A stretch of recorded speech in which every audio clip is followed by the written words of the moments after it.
Hi అండి, సంధ్యాస్ కిచెన్కి స్వాగతం. ఈరోజు రెసిపీ వచ్చేసి బియ్యపు రవ్వతో ఉండ్రాళ్ళు చేసుకుందామండి.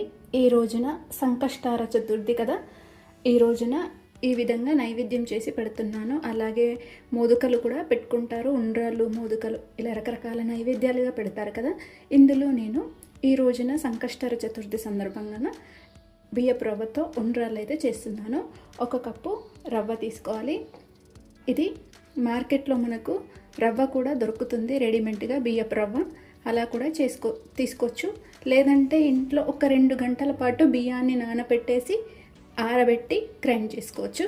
ఆ విధంగా కూడా చేసుకోవచ్చు. ఇప్పుడు ముందుగా ఒక ప్యాన్ పెట్టుకుందాము.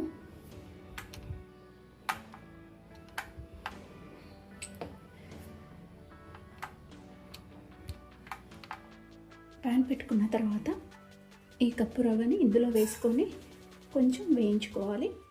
ఒక 2 నిమిషాల వరకు లేదా 3 నిమిషాల వరకు ఇలా మంటను సిమ్ మీద పెట్టేసి వేయించుకోవాలి.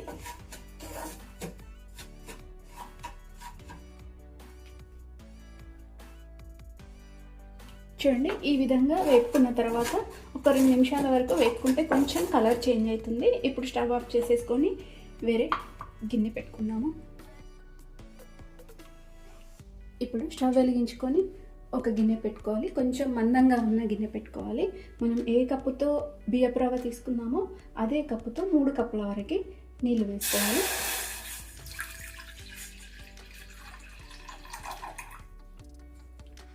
కరెక్ట్గా తీసుకోవాలి 3 కప్పుల వరకు. ఇందులో జీలకర్ర, అలాగే 1 టేబుల్ స్పూన్ వరకు శనగపప్పు, ఇందులో 1 హాఫ్ స్పూన్ వరకు ఉప్పు రుచికి సరిపడినంతగా వేసుకోవాలి.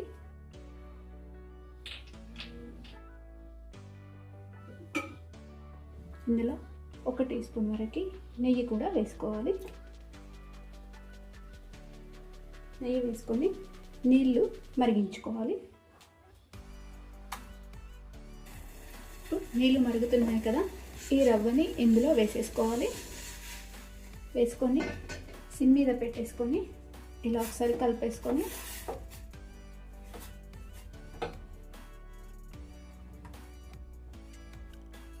ఇప్పుడు మూత పెట్టి రవ్వ ఉడికే వరకు ఉడికించుకోవాలి. సిమ్ మీదనే పెట్టుకోవాలి.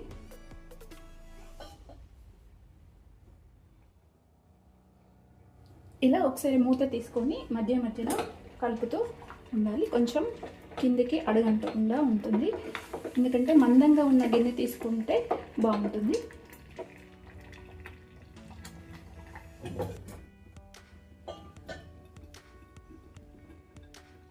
ఇప్పుడు మూత తీసి చూద్దాము. ఉడికిపోయిందండి మనకు బియ్యపు రవ్వ. ఇప్పుడు ఇలా ఒకసారి కలిపేసుకొని ఇలా మొత్తం అంతా కూడా కలిపేసుకోవాలి. కలిపేసుకొని స్టవ్ ఆఫ్ చేసేసుకోవాలి. స్టవ్ ఆఫ్ చేసుకొని మూత పెట్టేసి ఒక 10 నిమిషాల సేపు ఇలానే ఉంచుకుందాము.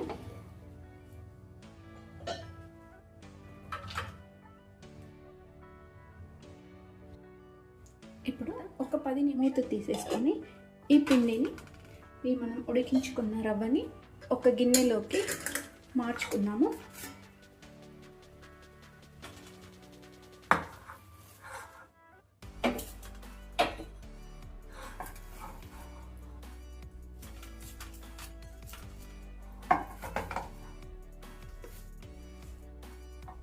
ఇలా వేసుకున్న తర్వాత కొంచెం గోరువెచ్చగా అయ్యే వరకు ఇలానే పక్కన పెట్టుకుందాము. ఇది గోరువెచ్చగా అయిపోయిందండి. ఇప్పుడు ఇలా ఒకసారి మొత్తం కూడా చేతితో కలిపేసుకోవాలి.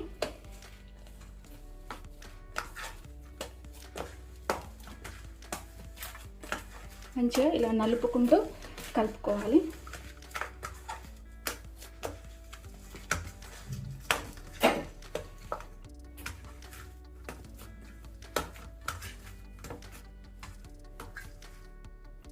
ఇలా కలుపుకున్న తర్వాత ఒక హాఫ్ స్పూన్ నెయ్యి వేసుకుందాము.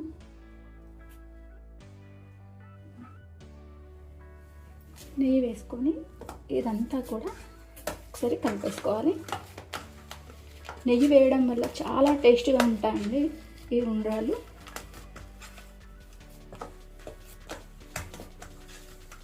చెయ్యికి కూడా ఉండ్రాలు చుట్టుకునేటప్పుడు అతుక్కోకుండా ఉంటుంది.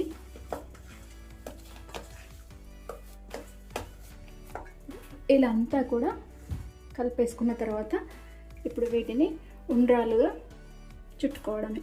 మనకు చిన్నగా కావాలంటే చిన్నగా, ఏ సైజుగా అయినా కూడా ఉండ్రాలు చుట్టుకోవచ్చు.